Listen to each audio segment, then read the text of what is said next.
1201 ആണ്ട്. പുതുവർഷ നക്ഷത്രഫലം, രാശിഫലമാണ്, കൂറുഫലം.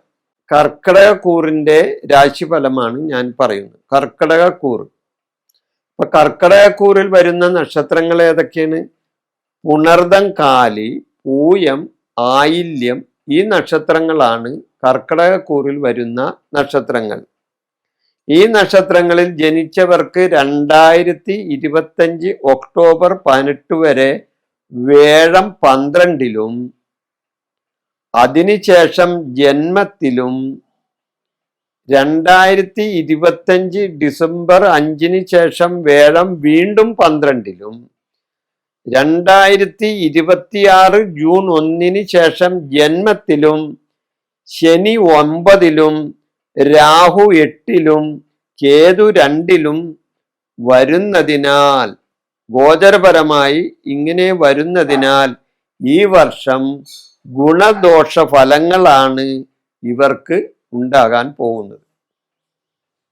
എന്നാൽ ഗുണാധിക്യം കൂടുതൽ ഉണ്ടാകും. ദോഷത്തെക്കാൾ കൂടുതൽ ഗുണം ഉണ്ടാകാനാണ് ഈ കർക്കിടക കൂറുകാരിൽ വരുന്ന പുണർദം, കാൽ, പൂയം, ആയില്യം നക്ഷത്രങ്ങൾക്ക് ഉണ്ടാകാൻ പോകുന്നത്. എന്തൊക്കെയാണ് അവർക്കുണ്ടാവുന്ന നേട്ടങ്ങളും കോട്ടങ്ങളും ഒന്ന് നോക്കാം. ഇവരെ സംബന്ധിച്ച് ഭൂമി ലാഭം ഉണ്ടാവും.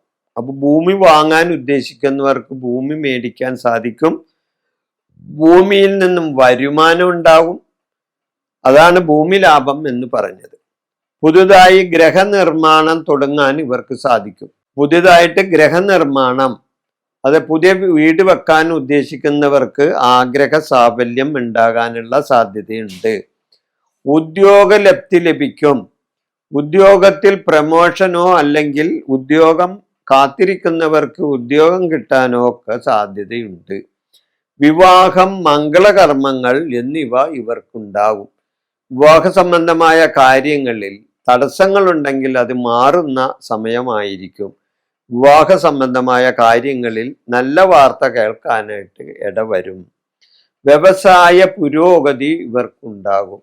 വ്യവസായങ്ങളിലോ കച്ചവടങ്ങളിലോ വ്യാപാരങ്ങളിലോ ഏർപ്പെട്ടവർക്ക് അതിൽ ഇവർക്ക് പുരോഗതിയാണ് പറയുന്നത്. സന്താന ലാഭം ഉണ്ടാകും. സന്താനങ്ങളെ കൊണ്ട് ഗുണങ്ങൾ ഉണ്ടാകും. സന്താനങ്ങളെ കൊണ്ട് വിഷമിക്കാൻ ഇടവരില്ല. സന്താന ലാഭമാണ് അവിടെ പറയുന്നത്. ബഹുമതികൾ ഇവരെ തേടി വരും. പലവിധ ബഹുമതികൾ ഇവരെ തേടി വരും. സജ്ജന ബഹുമാന്യത ഉണ്ടാകും. അതായത് നല്ല ജനങ്ങളുമായിട്ടുള്ള ബഹുമാന്യത ഇവർക്ക് കിട്ടും. സന്തോഷപരമായ യാത്രകൾ ചെയ്യാൻ ഇടവരും. സന്തോഷപരമായ യാത്രകൾ ചെയ്യാൻ ഇടവരും. പരീക്ഷകളിൽ വിജയം ഉണ്ടാകും. വിദ്യാർത്ഥികളെ സംബന്ധിച്ചോ മറ്റുള്ളവരെ സംബന്ധിച്ചോ ഒക്കെ പരീക്ഷകളിൽ വിജയം ഉണ്ടാകാൻ സാധ്യതയുണ്ട്. മത്സരങ്ങളിൽ വിജയിക്കാനും സാധ്യതയുണ്ട്. പൊതുപ്രവർത്തനങ്ങളിൽ വിജയം ഉണ്ടാവും ഇവർക്ക്.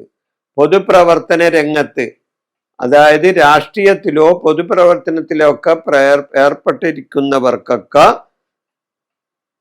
പൊതുപ്രവർത്തന വിജയം ഉണ്ടാകാൻ സാധ്യതയുണ്ട്. എന്നാൽ വർഷാവസാനം മനോവിഷമത്തിനിടവരും. വർഷാവസാനം മനോവിഷമത്തിനിടവരും. ആരോഗ്യപരമായ ഹാനി ഉണ്ടാകും. ദേഹാരിഷ്ടതകൾ ഉണ്ടാകും. ആരോഗ്യത്തിൽ പ്രശ്നങ്ങൾ ഉണ്ടാകും. പതന ഭയം ഉണ്ടാകും. അപകട ഭീതി ഉണ്ടാകും. വാഹന ഭയം ഉണ്ടാകും. ബന്ധുജന വിരോധവും ഏൽക്കാനിടവരും. ബന്ധുജനങ്ങളുമായിട്ടുള്ള വിരോധവും ഈ കർക്കിടകക്കൂറിലുള്ള പുണർദം, കാലി, പൂയം, ആയില്യം നക്ഷത്രക്കാർക്ക് പുതുവർഷമായി ഉണ്ടാകാനുള്ള സാധ്യത കാണുന്നുണ്ട്.